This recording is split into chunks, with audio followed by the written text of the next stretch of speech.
আউযু বিল্লাহি মিনাশ শাইতানির রাজীম বিসমিল্লাহির রাহমানির রাহিম আল মালু ওয়াল বানুনা জিনাতুল হায়াতিদ দুনিয়া والباقيات الصالحات خير عند ربك ثوابا وخير أملا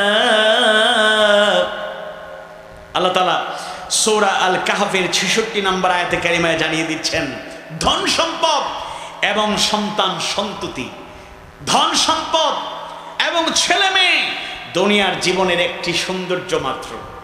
জিনাতুল হায়াতিদ দুনিয়া, ধন সম্পদ এবং সন্তান সন্ততি, ছেলে মেয়ে, জিনাতুল হায়াতিদ দুনিয়া, দুনিয়ার একটা সৌন্দর্য মাত্র। এরপরে আল্লাহ তাআলা বলছেন ওয়াল বাকিয়াতুস সলিহাত, আর স্থায়ী নেক আমল, আর তোমাদের প্রভুর কাছে পুরস্কার আর প্রত্যাশিত বস্তু হিসাবে উত্তম হলো আল বাকিয়াতুস সলিহাত, স্থায়ী পুণ্য কাজ। সুবহানাল্লাহ। তাহলে দুটি মেসেজ, একটি হচ্ছে আল্লাহ তাআলা জানিয়ে দিচ্ছেন ধন সম্পদ, মাল, টাকা পয়সা, অর্থ কড়ি, বাড়ি গাড়ি যেগুলো আমরা অর্জন করেছি, অর্জন করছি, অর্জনের জন্য চেষ্টা করছি, এটা জিনাতুল হায়াতিদ দুনিয়া, দুনিয়ার সৌন্দর্যের একটা বাস্তব প্রতিচ্ছবি। আর আরেকটা হচ্ছে ওয়াল বানুন, সন্তান সন্ততি, ছেলে মেয়ে, এটাও বড় নিয়ামত, দুনিয়ার একটা সৌন্দর্য।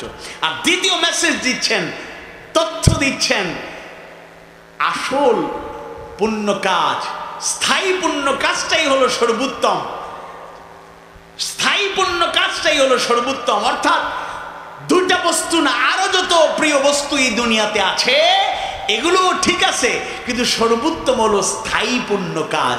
আমরা স্থায়ী পুণ্য কাজ বলতে কি জানি, এটা মুফাসসিরদের বর্ণনার আলোকে, বিশেষ করে প্রখ্যাত মুফাসসির সাহাবী আব্দুল্লাহ ইবনে আব্বাস রাদিয়াল্লাহু আনহু এই স্থায়ী পুণ্য কাজের চমৎকার ব্যাখ্যা দিয়েছেন। সেটা তার ব্যাখ্যার আলোকে টু দ্য পয়েন্ট আমরা কোরআন হাদিস সুন্নাহর আলোকে, বাস্তবতার আলোকে আলোচনা করব। তাহলে আমরা দুনিয়ার আকর্ষণীয় বস্তু পেলাম, একটা হচ্ছে মাল আর একটা হচ্ছে সন্তান সন্ততি। আল্লাহ তাআলা 71 নম্বর সূরা নূহের 12 নম্বর আয়াত কারিমায় কত সুন্দর করে জানায়া দেন, ওয়ায়ুমদিদকুম বিআমওয়ালিন ওয়া বানিনা ওয়া ইয়াজআল লাকুম জান্নাতিন ওয়া ইয়াজআল লাকুম আনহারা। আর তোমাদেরকে ধন সম্পদ এবং সন্তান সন্ততি দিয়ে সাহায্য করবেন এবং তোমাদের জন্য বাগ বাগিচা দেবেন, আর দেবেন নদী নালা। সুবহানাল্লাহ। সন্তান সন্ততি বড় একটা নিয়ামত। তবে অন্য আয়াতে কারিমায় আছে সন্তান সন্ততি একটা ফিতনা, সন্তান সন্ততি ফিতনা। যেমন আল্লাহ তাআলা কোরআনুল কারীমের আয়াতে কারিমায় জানিয়ে দিচ্ছেন, ওয়া'লামু আন্নামা আমওয়ালুকুম ওয়া আওলাদুকুম ফিতনাহ ওয়া আন্নাল্লাহা ইনদাহু আজরুন আযীম।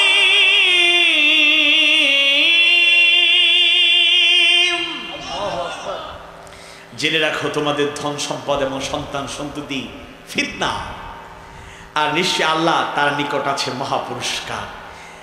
আমি ব্যাখ্যায় যাব, সাথে সাথে এই জিনিসটা বলে দিই, আমরা ধন সম্পদ যা ইনকাম করছি এটা দুইটা পদ্ধতিতে আমাদের কাছে এটা গ্রহণযোগ্য, বাকি এই দুটার বিপরীত হলে এটা অ্যাকসেপ্টেবল নয়, গ্রহণযোগ্য নয়।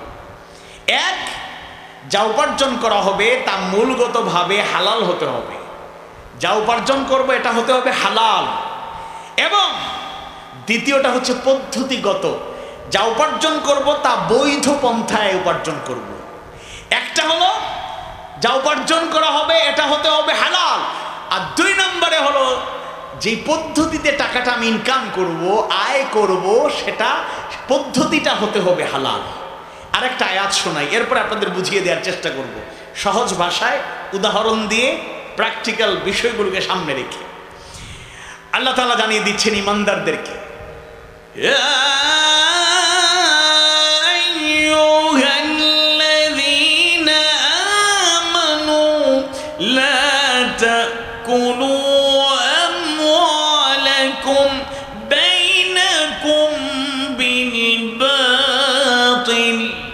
হে ইমানদারগণ, তোমরা যারা ঈমান এনেছো, তোমরা একে অপরের সম্পদ অন্যায়ভাবে গ্রাস করো না, অন্যায়ভাবে খেয়ে ফেলো না। নাউযুবিল্লাহ। এই সমস্যাটা সমাজে আছে না নাই? আওয়াজ বাড়িয়ে বলুন, আছে না নাই? তাহলে দুইটা বিষয়, জিনাতুল হায়াতিদ দুনিয়া, আরো অনেক আছে, হুব্বুশ শাহওয়াতি মিনান নিসা বলে আরো বলা হয়েছে, আরো আকর্ষণীয় আছে। আমরা যে আয়াত থেকে আলোচনা করছি সেই আয়াতে কারিমায় জিনাতুল হায়াতিদ দুনিয়া বলে আল্লাহ তাআলা দুইটা বস্তুকে বলছেন, একটা মাল আর একটা বানুন, একটা সম্পদ, একটা হচ্ছে সন্তান সন্ততি। আচ্ছা, মালের কথা বলি। আজকে দুনিয়াটা ধ্বংস হয়ে যাচ্ছে অন্যতম যেই কারণে, নীতি নৈতিকতা হারিয়ে যাচ্ছে যে কারণে, সমাজে হানাহানি তৈরি হচ্ছে যে কারণে, রাষ্ট্রে বিশৃঙ্খলা হচ্ছে যে কারণে, ক্ষমতার লোভ তৈরি হচ্ছে যে কারণে, পরিবারে ভাঙন তৈরি হচ্ছে যে কারণে, খোঁজ খবর নিলে দেখবেন এর অন্যতম মূল কারণ হলো মাল, মানি, টাকা। মানি ইজ হানি, মানি মানেই টাকা, মানেই মধু। এটা খাওয়ার জন্য সবাই পেরেশান। হালাল না হারাম, ভালো না মন্দ, মানুষ বিচার করতে চায় না। আপা বলতেন, মানে দুর্নীতির বিরুদ্ধে শুধু তিনি না, সাবেক অবৈধ প্রধানমন্ত্রী না, তার প্রত্যেকটা মন্ত্রীর, মেম্বার অফ পার্লামেন্টের, আমাদের একেবারে চকরিয়া পেকুয়ার সাবেক এমপি সাহেব সহ। এমপি সাহেব কোথায়? পলাই গেছে, খবর পাইলাম ধরা পড়ছে নাকি, পলাই গেছে। ও চালাক আছে, খাটো মানুষের বুদ্ধি বেশি, আপনারা আবার মাইন্ড করেন না, কাউকে ছোট করি নেই, যাই পলাই গেছে। তো এরা বড় বড় নীতিবাক্য, বড় বড় নীতিবাক্য। এখন দেখা যায় যেই প্রতিদিনই দেখা যায় বড় বড় দুর্নীতির নিউজ হচ্ছে, কত হাজার না কত লক্ষ কোটি টাকা, কত কোটি কোটি টাকা, মিলিয়ন বিলিয়ন, একেবারে বাংলাদেশি হিসাবে না, ডলার পাউন্ডে হিসাব করলো, মানে দেশটাকে একেবারে লুটপাট করে শেষ করে দিয়েছে। বড় বড় কথা বলতো দুর্নীতির বিরুদ্ধে, কিন্তু তাদের চাইতে দুর্নীতিবাজ এখন পর্যন্ত 53 বছরে বাংলাদেশের জনগণ আর কাউকে এরকম দেখতে পায় নাই। অথচ এরা বড় বড় বুলি আওড়াত আজকে টাকার জন্যই।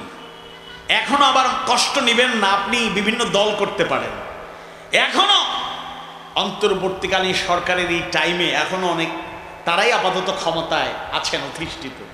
আগামীতে কারা আসবেন আল্লাহ তাআলাই ভালো জানেন। এখন বিভিন্ন দলের ব্যাপারে অভিযোগ শুরু হয়ে গিয়েছে, এটা খুবই দুঃখজনক।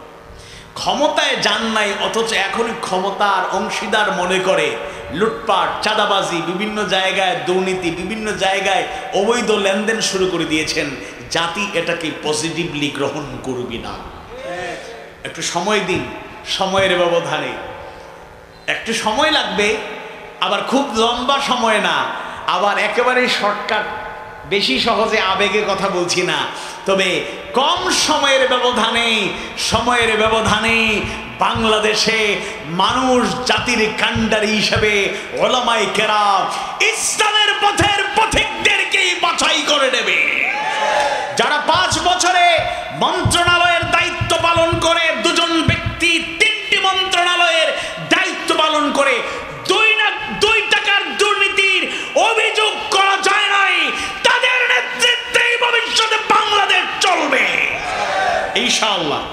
আর আপনারা যদি নীতিবান হয়ে যান তাহলে আপনারাও নেতৃত্ব দিতে পারবেন, আমরা বাধা দিই না। মানুষ অতিষ্ঠ, মানুষ মুদ্রার এপিঠ ওপিঠ একরকম দেখতে চায় না, জাতি স্বস্তি চায়, নিরাপত্তা চায়। তবে কিছু কিছু লোক আবার স্লোগান চালু করেছে, আগেই তো ভালো ছিলাম।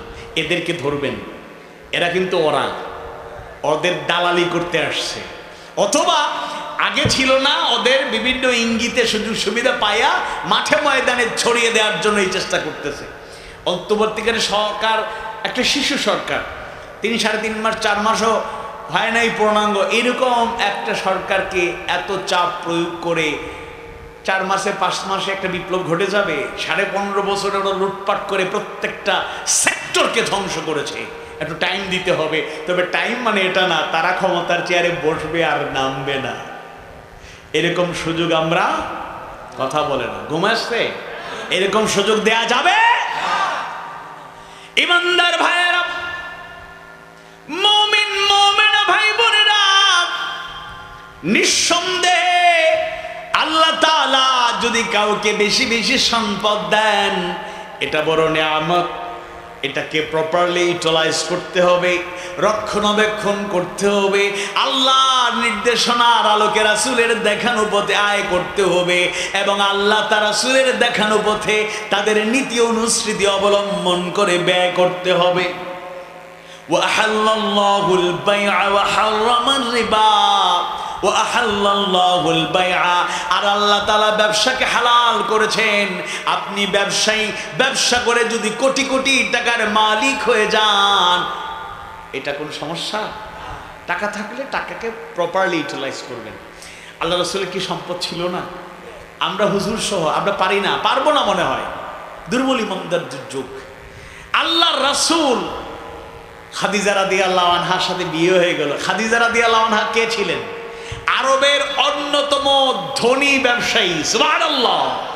সম্পদ আল্লাহ রাসূলের কাছে সুপর্দ করলেন, স্বামীর কাছে সুপর্দ করলেন।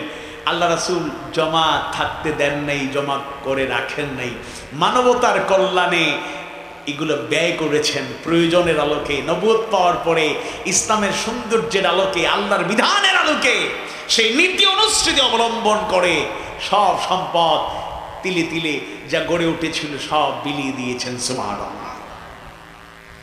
আব্দুর রহমান বিন আউফ রাদিয়াল্লাহু আনহু অন্যতম ধনী ব্যক্তিত্ব ছিলেন, কিন্তু ইসলাম আনার কারণে হিজরত করতে গিয়ে সম্পদ পিছনে ফেলে রওনা হয়ে গিয়েছেন। আবার মক্কা বিজয়ের পর আসার পরে সম্পদের পিছনে আর ছুটেন না, এটা আমার ছিল, এটা আমার ছিল, এরকম তাকান নাই। সুবহানাল্লাহ। সম্পদ থাকার দরকার আছে, সম্পদের দরকার আছে। উসমান বিন আফফান রাদিয়াল্লাহু আনহু সম্পদ যেমন ছিল, তার নামের সাথে অনন্য সুন্দর একটা লকব লাগানো ছিল, উসমান গনি। তিনি ছিলেন ধনী, যদিও আসল ধনী একজন, তিনি কে? আল্লাহ গনিয়ুন। আর আমরা হলাম ওয়ান্তুমুল ফুকারা, আমরা ফকির, আমরা নিঃস্ব, আমাদের কিছু নেই, আল্লাহ যা দেন তা নিয়ে বড়াই করি। ওসমান রাদিয়াল্লাহু আনহু ধনী।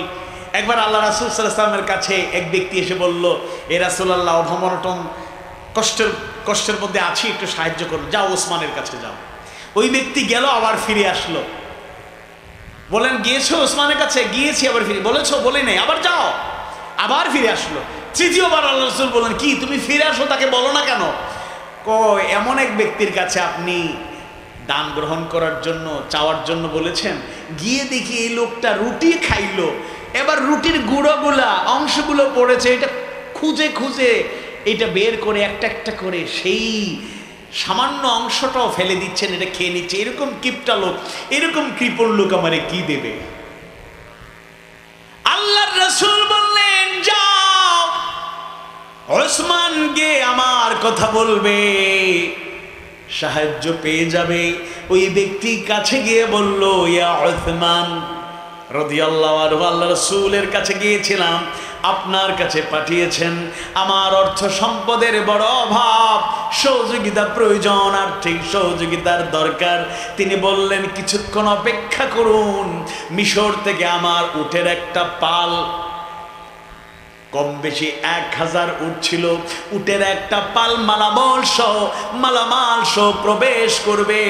তুমি তার মধ্য থেকে যে কোনো একটা উট নিয়ে মালামাল সহ তুমি চলে যাবে। উটের বহর চলে আসলো। এবার সেই ব্যক্তি অনেক কাছে এসে বললেন, আমার রিজিকে মনে হয় উটার সম্পদ মালামাল নাই। বলে কেন? কারণ আমার রিজিকে নাই, আমার মন বলছে আমার কোনো কিছু আর লাগবে না, পাবো না, চলে যায়। কেন চলে যাবেন? যেই উটের রশি ধরি রওনা হই, সাথে সাথে অনেকগুলো উট এটার পেছনে ছুটতে শুরু করে। আপনি দিয়েছেন একটা উট আর তার মালামাল, পিছনে অনেকগুলো ছুটে যায়। মনে হয় আমার রিজিকে নাই, থাকুক, আমি চলে যাই। ওসমান রাদিয়াল্লাহু আনহু মুচকি হেসে বলেন, আপনি তো সৌভাগ্যবান, চিন্তা করবেন না, একটা উটের রশি ধরে রওনা হয়ে যান। এই উটের সাথে যত উট আপনার সাথে যাবে সবগুলোর মালিক আপনি হয়ে যাবেন। আল্লাহু আকবার। বুঝতে পারেন? টাকারও দরকার আছে, মালের দরকার আছে, তবে হালাল ভাবে এটা অর্জন করতে হবে। হালাল ওয়েতে, হালাল পদ্ধতিতে আমাদেরকে এটা উপার্জন করতে হবে। হারাম ভাবে, যেন তেন ভাবে একটা পয়সাও যেন আমাদের পেটে না ঢোকে, একটা পয়সার খাবার যেন আমাদের পেট দিয়ে না ঢুকে। আল্লাহ তুমি কবুল করো। আরো আসতে বলুন আমিন, আওয়াজ বাড়িয়ে বলুন আমিন। সম্পদটা এটা বড় নিয়ামত, কারণ অভাব অনটন মানুষকে অনেক সময় শিরকের দিকে ধাবিত করে, কুফরির দিকে ধাবিত করে, শেষ করে দেয়, ঈমান হারা করে ফেলে, হতাশ করে, ডিপ্রেশনে ভোগে। এজন্য বেশি সম্পদ আল্লাহকে ভুলায় দেয়, আবার বেশি অভাব অনটনও অনেক সময় কি করে, ক্ষতি করে। এজন্য একটা দোয়া সবসময় করবেন। আরো অনেক দোয়া আছে, একটা দোয়া, সহজ দোয়া, এটা আমাদের জানা, এটা পড়বেন। রব্বানা আতিনা ফিদ দুনিয়া হাসানাহ ওয়া ফিল আখিরাতি হাসানাহ ওয়া কিনা আযাবান নার। আল্লাহর কাছে আমরা দুনিয়ার জন্য হাসানা চাইবো, আখিরাতের হাসানাও চাইবো, আর জাহান্নামের আগুন থেকে বাঁচতে চাইবো।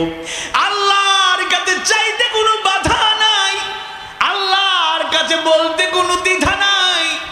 দুনিয়ার কত মানুষের কাছে যা বলার কথা নয় আমরা তা বলে দেই, কিন্তু আমাদের অন্তরের খবর যিনি রাখে, আমাদের দুঃখ কষ্টে মানুষজন যখন আমাদের ফেলে চলে যায়, স্বামীকে ফেলে স্ত্রী চলে যায়, বিপদে স্ত্রীকে ফেলে স্বামী চলে যায়, এমন নিষ্ঠুর ঘটনাও কম নয়। এরকম ঘটনা জানা যায় যেই বাবা মাগুলো মাথার ঘাম পায়ে ফেলে অক্লান্ত পরিশ্রম করে জীবন যৌবন উৎসর্গ করে সন্তানগুলোকে মানুষের মতো মানুষ বানাতে চাইলো, একটা সময় আসে গ্রামে গঞ্জে খেয়ে না খেয়ে বাবা মা বাড়িতে পড়ে থাকে, গ্রামে পড়ে থাকে।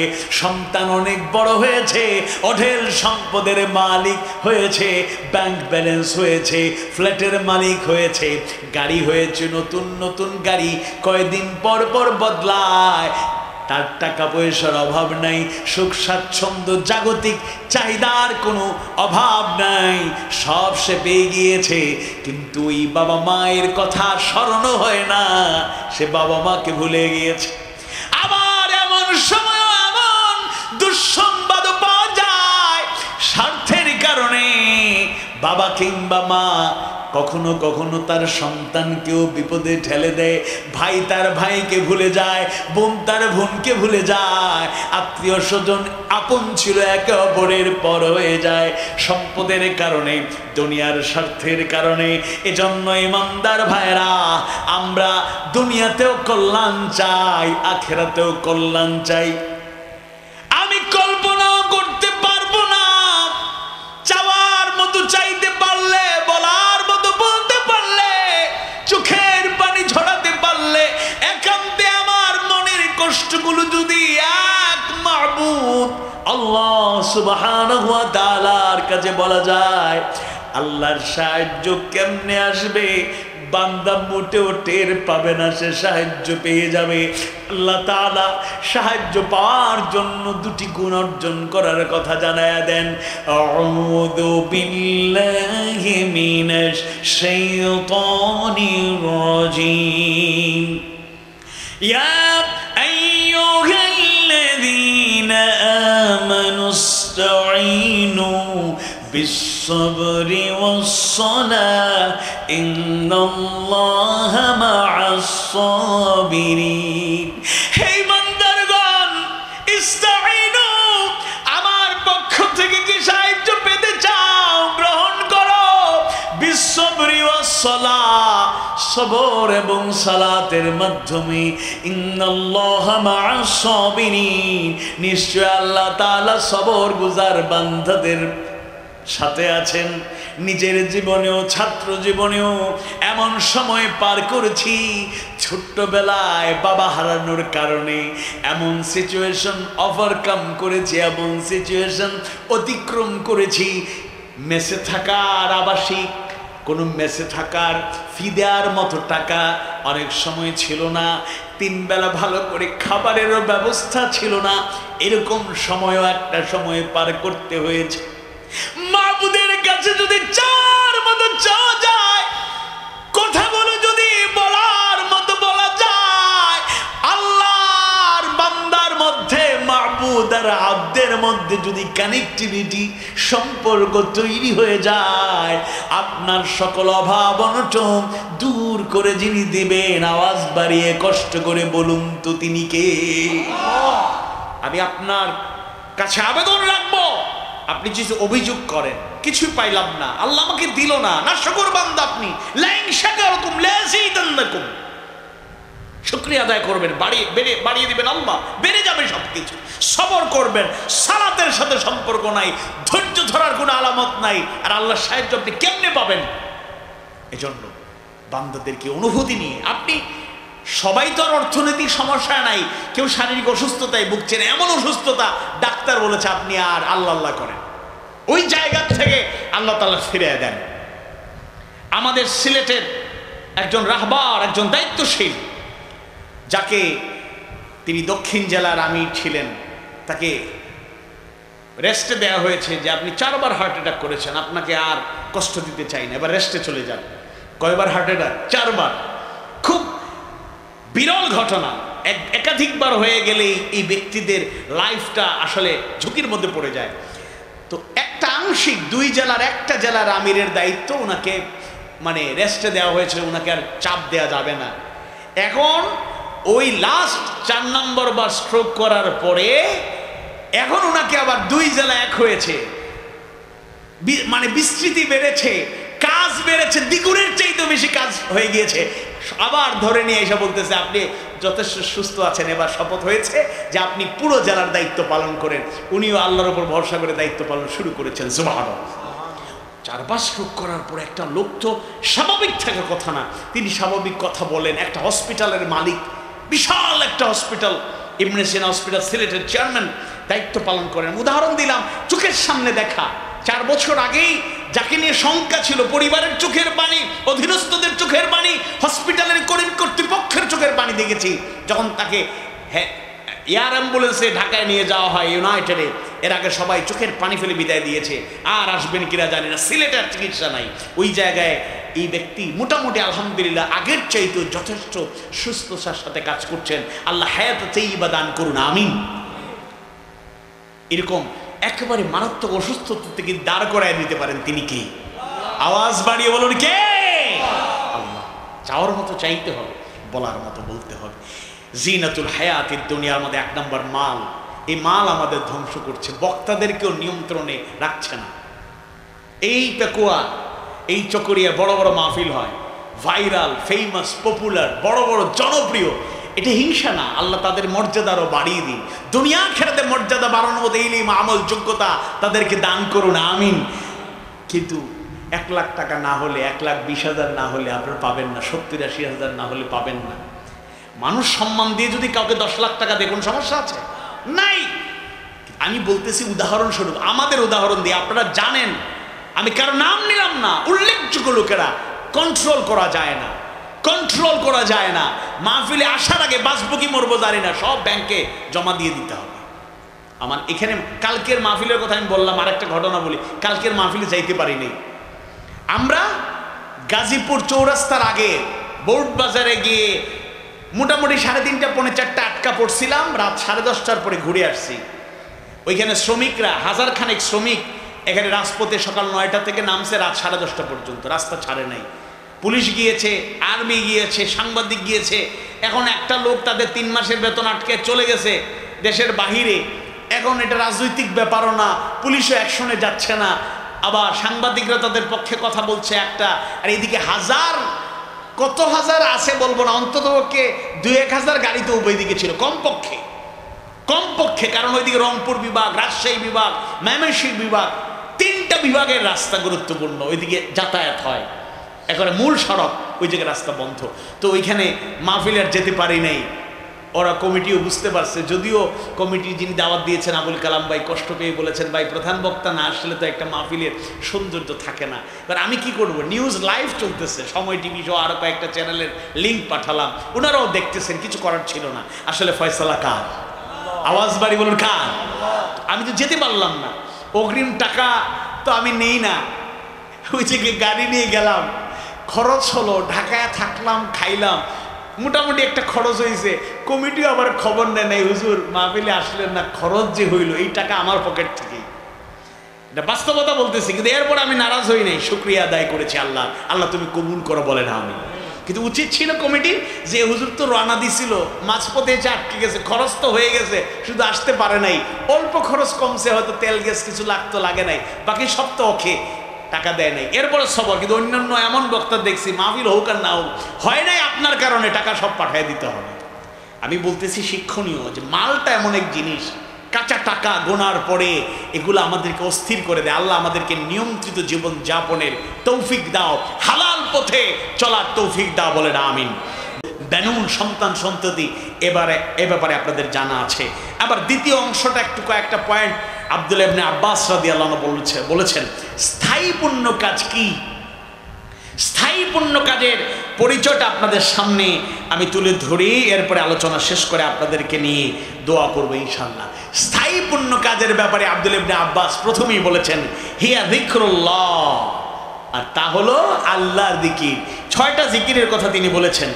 কাউলু লা ইলাহা ইল্লাল্লাহ ওয়াল্লাহু আকবার ওয়া সুবহানাল্লাহি ওয়াল হামদুলিল্লাহি ওয়া তাবারাকাল্লাহ ওয়া লা হাওলা ওয়া লা কুওয়াতা ইল্লা বিল্লাহ। শুনুন, হৃদয়ে সবসময় যদি আল্লাহর জিকির থাকে, 3 ভাবে আল্লাহর জিকির, আল্লাহর স্মরণ আমাদের থাকা উচিত। একটা হচ্ছে অন্তরে, 2 নম্বর জবানে, 3 নম্বরে আমলে। 3টাই জিকির, আল্লাহর স্মরণ সবসময় থাকবে।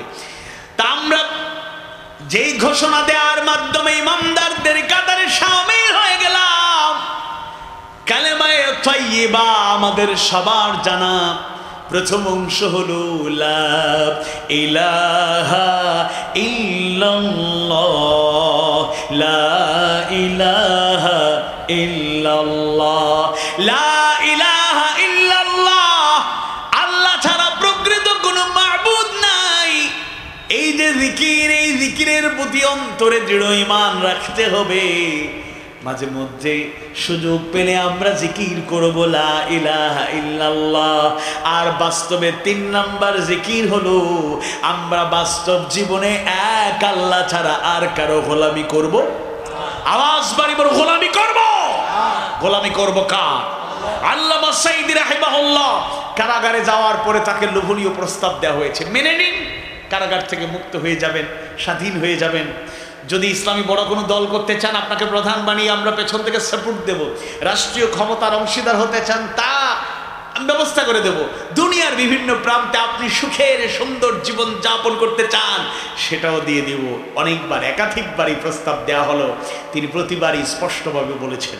তার কথার মূল অংশ হলো এরকম যে আপনারা আমাকে কি রায় দিয়েছেন? যাবজ্জীবন, মানে সারা জীবন জেলে থাকবো, এটা তো কোনো রায় নয়। আপনারা যদি আমাকে ফাঁসির মঞ্চে নিয়ে যেতে চান, হাসি মুখে ফাঁসির মঞ্চে জীবন দিতে প্রস্তুত, হক যেই পথকে আঁকড়ে ধরেছি এই পথ ছেড়ে দেব না। এটাই হচ্ছে মুমিনের বৈশিষ্ট্য। এই জিকিরটা হলো আমালি জিকির, ফাইলি জিকির। আমরা তো মুখে বলি আল্লাহ ছাড়া কোনো মাবুদ নাই, বিপদে পড়লে খবর নেই, জিহাদ জিহাদ জিহাদ চাই, মনে মনে আরেকটা স্লোগান দেয় জিহাদ লাগলে আমি নাই। 15.5 বছরে বহু লোককে আমরা পিছনের দরজা দিয়ে পলায়ন করতে দেখেছি। কৌশলের নামে হেকমত করতে করতে হেকমত শব্দের অপব্যাখ্যা করে আদর্শবাদী দল থেকে নিষ্ক্রিয়, ইনঅ্যাক্টিভ। এখন আবার ওনাদের ঠেলায় সক্রিয় দায়িত্বশীলরা চেয়ার পায় না। সবার আগে কর্মী সম্মেলনে, সবার আগে সুধী সমাবেশে, সবার আগে সব প্রোগ্রামের সবার আগে অনেক লোকের একটা ছবি দেখে আমি মুচকি মুচকি হেসেছি, যাদেরকে আমি আদ্যপান্ত এ টু জেড শুরু থেকে শেষ ভালো করে চিনি। হঠাৎ করে 5 আগস্টের বিপ্লবের পরে, বিজয়ের ঘোষণার পরে পতাকা হাতে নিয়ে রাজপথে মিছিলের ছবি, এর আগে কিন্তু ছবি ভিডিও দেখা যায় নাই। বিজয়ের পরে এমনভাবে বীর হিসাবে মাথায় বাংলাদেশের পতাকা ধারণ করে, বুকে সুন্দর পতাকা লাগিয়ে যেভাবে দেশপ্রেমের পরিচয় দিল, 15.5 বছরের 15 দিনও, একটা দিনও অনেককে ঠিকঠাক মতো রাজপথে পাওয়া যায় না। এজন্য জিকিরের ক্ষেত্রে সবসময় আমরা সেটা করবো। আল্লাহু আকবার, আল্লাহ মহান, আল্লাহ বড়। আল্লাহ তাআলা তার নবীকে দায়িত্ব দিচ্ছেন, ইয়া আইয়ুহাল মুদাসসির কুম ফাআযির ওয়া রাব্বাকা ফাকাব্বির, তোমার রবের বরত্ব শ্রেষ্ঠত্ব ঘোষণা করো। যতদিন বাঁচবো আল্লাহর বরত্ব ঘোষণা করি, জীবন পার করে দেব। বাতিলের রক্ত চক্ষু দেখে পরোয়া করে ঈমান হারা হওয়া যাবে না। নারায়ে তাকবীরের স্লোগান, লিল্লাহি তাকবীরের স্লোগান কোন দলীয় স্লোগান হতে পারে না। নারায়ে তাকবীর, লিল্লাহি তাকবীর, আল্লাহু আকবার। আল কোরআনের আলো সংসদে জালো, আল কোরআনের আলো। আল্লাহ কবুল করুন, বলুন আমিন। এরপরে আমরা যখনই আল্লাহ তাআলার সৌন্দর্য মাহাত্ম্য দেখবো, আমরা সুবহানাল্লাহ সবসময় আল্লাহ তাআলার জিকির করব, প্রশংসা করব। আমরা কৃতজ্ঞতা প্রকাশ করতে গিয়ে পড়বো আলহামদুলিল্লাহ, আলহামদুলিল্লাহ আলা কুল্লি হাল। কেউ অসুস্থ, হাসপাতালের বেডে শুয়ে আছেন, ঠিকঠাক মতো কথা বলতে পারছেন না, আপনি খুবই অসুস্থ, এমত অবস্থায় কানের কাছে গিয়ে কেউ যদি বলে কেমন আছেন, কিরকম লাগছে, আপনি রাগ করবেন না। অনেকে রাগ করে, দেখতে পাচ্ছেন না যায় যায় অবস্থা, মালাকুল মধু কি দিচ্ছে, মস্করা করেন আমার সাথে, আইসা জিজ্ঞেস আপনি কেমন আছি না, বলবেন আলহামদুলিল্লাহ, আলহামদুলিল্লাহ আলা কুল্লি হাল। আপনাকে আল্লাহ বাঁচিয়ে রাখছেন যতক্ষণ আপনি শ্বাস প্রশ্বাস নিতে পারছেন, দুনিয়াতে এখনো আছেন, এটা আল্লাহর কত বড় রহমত। আবার দুনিয়া থেকে চলে যাওয়া এটা গজব না, এটা গজব না। জান্নাতি যারা হতে চায়, আল্লাহর দিদার যারা পেতে চায়, দিদার এলাহি, মাবুদের সাক্ষাৎ যারা চায়, এরা বেশি বেশি দোয়া করে আল্লাহ। যেমন শাহাদাতের মওতটা কামনা করা মানে কি? শাহাদাত এটা সৌভাগ্যের, এটা মৃত্যু নয়, এটা জীবন। ওয়ালা তাকুলু লিমান ইউকতালু ফি সাবিলিল্লাহি আমাত বাল আহইয়াউ ওয়ালাকিন লা তাশউরুন। আল্লাহর পথে যারা দিয়েছে জীবন, তাদেরকে তোমরা মৃত বলো না, বলো না মৃত। আল্লাহর পথে যারা দিয়েছে জীবন, এই জন্য যারা শাহাদাতের মওত চায়, আরে শাহাদাতের মওত বা ভালো একটা মৃত্যু হয়ে গেলে, মৃত্যু হওয়ার সাথে সাথে মুমিনের জন্য, মুমিনার জন্য সুসংবাদ, জান্নাতি বান্দাবান্দির জন্য সুসংবাদ। কারণ আল্লাহর দিদার পেতে হলে, আল্লাহর নাজ নেয়ামত পেতে হলে মৃত্যুর আগে সেটা পাওয়া যাবে না।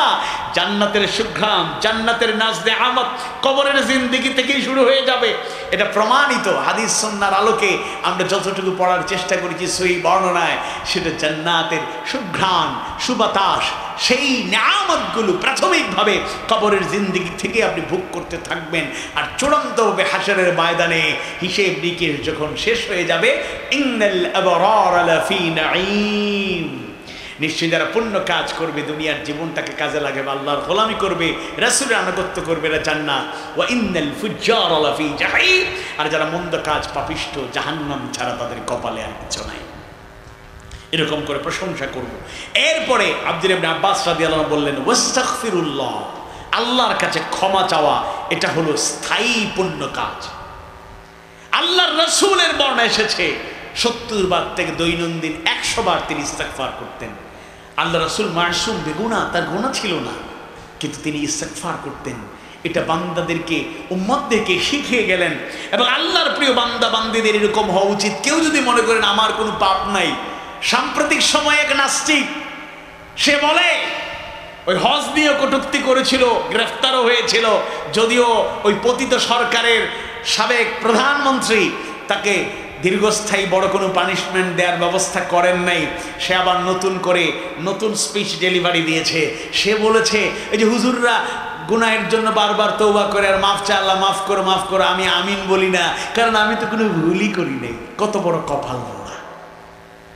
আল্লাহ রাসূল বলছেন কুল্লু বনি আদম খাত্তা, প্রত্যেক বনি আদম প্রত্যেক মানুষ ভুল করে, ও খায়রুল খাত্তাইন আত-তাওয়াবুন, আর সর্বোত্তম ভুলকারী হলো ওই ব্যক্তি যে তওবা করে। সুবহানাল্লাহ। এজন্য তওবা করতে হবে। এরপরে হলো সাল্লাল্লাহু আলা রাসূলিল্লাহ, আল্লাহ রাসূলের উপর দরুদ পাঠ করতে হবে। আল্লাহুম্মা সাল্লি আলা মুহাম্মদ ওয়া আলা আলি মুহাম্মদ কামা সাল্লাইতা আলা ইব্রাহিম ওয়া আলা আলি ইব্রাহিম ইন্নাকা হামিদুম মাজিদ।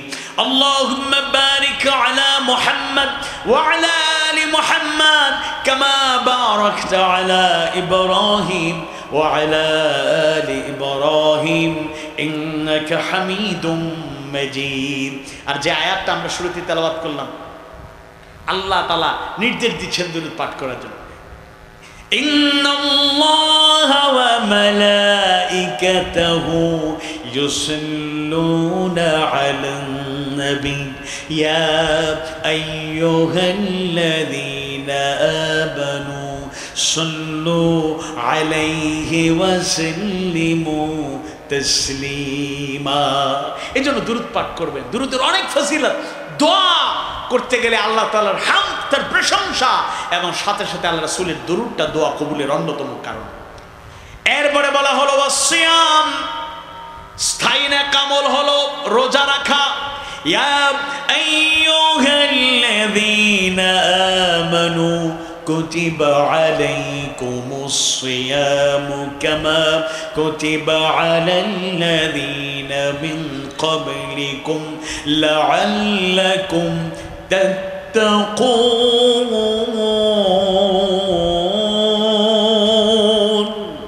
কুতিবা আই ফুরিদা আলাইকুমুস সিয়াম, তোমাদের উপর রোজা ফরজ করা হয়েছে। রমজান মাসে আল্লাহ তাআলা একটা মাস রোজা ফরজ করলেন। তবে একটা জিনিস আপনাদেরকে বলি, রমাদান মাসের রোজা তো ফরজ। আমরা মাঝে মধ্যে যদি প্রিয় বান্দা বান্দীদের কাতারে শামিল হতে চাই, তাহলে নফল সিয়ামেও মাঝে মধ্যে অভ্যস্ত হওয়া দরকার। আল্লাহ রাসূল সোমবারে রোজা রাখতেন, বৃহস্পতিবার রোজা রাখতেন। আল্লাহ রাসূলের আরেকটা সুন্নাত ছিল আরবি মাসে 13, 14, 15 তারিখ আইয়ামে বিদ এর রোজা রাখতেন।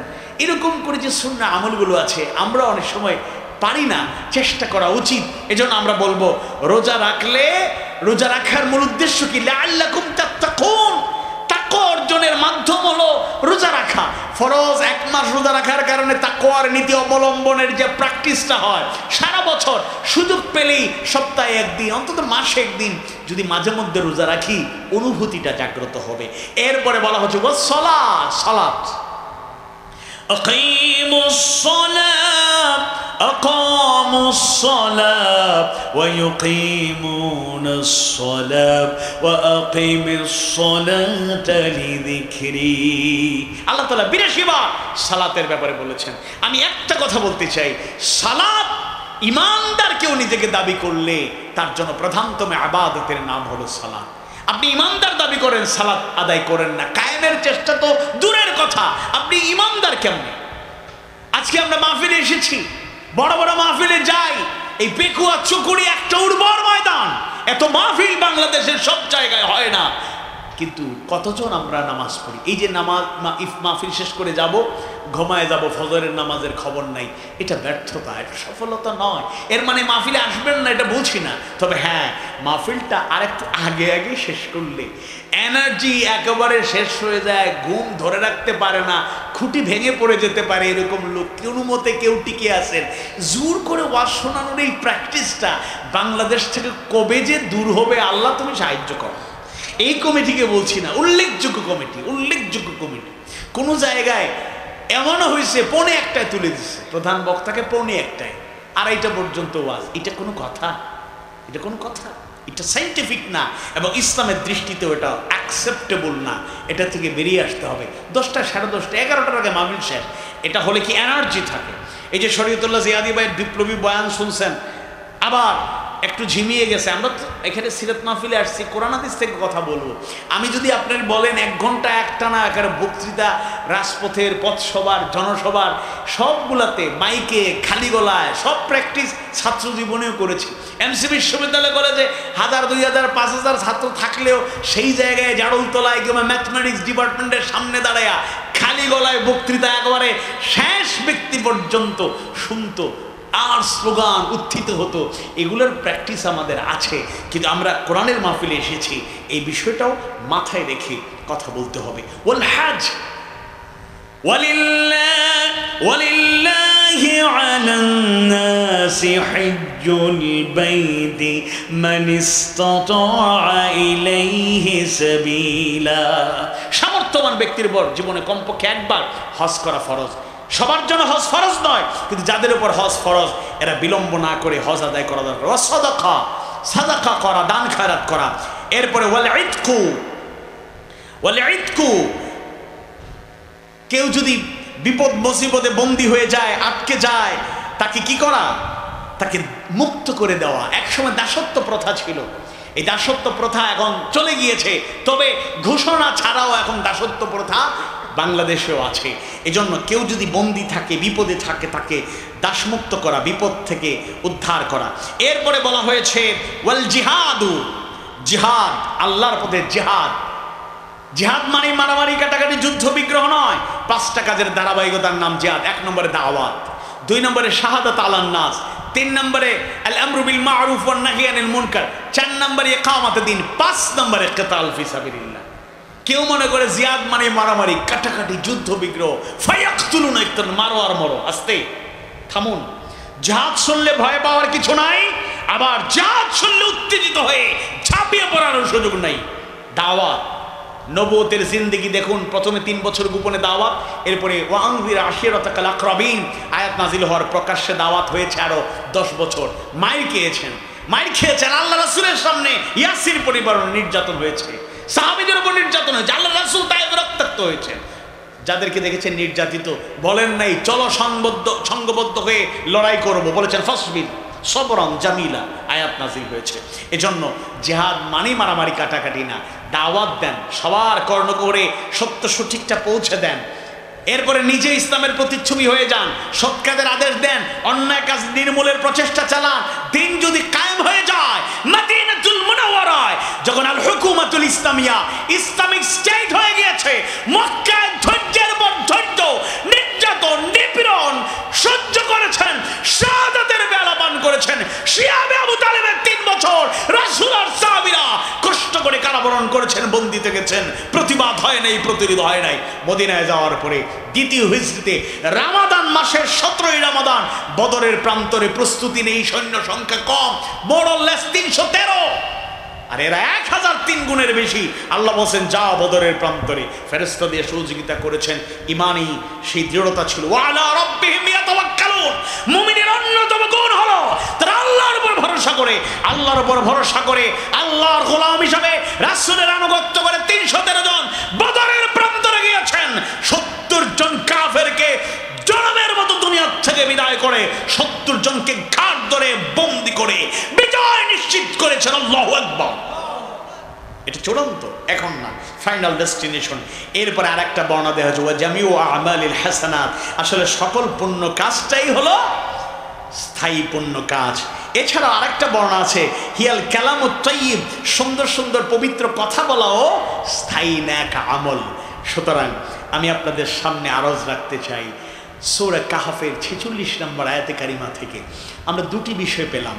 একটি হচ্ছে আল মাল ওয়াল বানুন, সন্তান, ধন দৌলত এবং সন্তান সন্ততি, জিনাতুল হায়াতিদ দুনিয়া, দুনিয়ার একটা আকর্ষণ। এটা কিন্তু মিথ্যা না, এটা বাস্তব। আল্লাহ আকর্ষণীয় করে দিয়েছেন। সন্তানের প্রতি কত মায়া, কত দরদ।